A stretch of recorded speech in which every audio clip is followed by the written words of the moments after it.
نحن ننتظر المعركة على أحر من جمر، وننتظر دورنا في هذه المعركة لكي نثخن في العدو الجراح.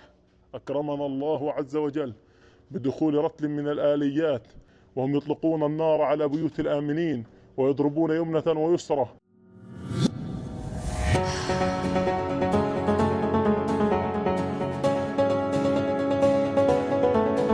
Militan Hamas terlibat pertempuran sengit dengan pasukan Israel di Khan Younis pada Sabtu 16 Desember.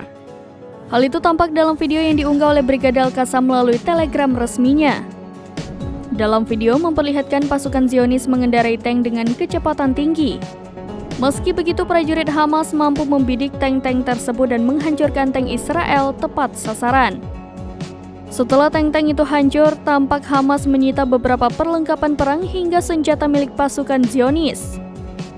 Tampak sebuah rompi hingga senapan M16 serta dengan pelurunya. Selain itu, Hamas juga mendapati ada 2 kartu tanda pengenal dari pasukan pertahanan Israel atau IDF yang menyerang di Khan Younis.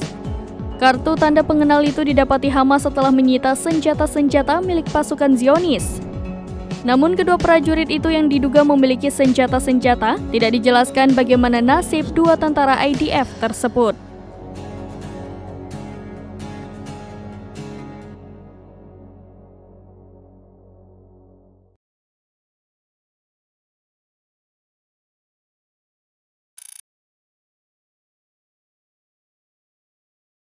Download Tribun X sekarang, menghadirkan lokal menjadi Indonesia.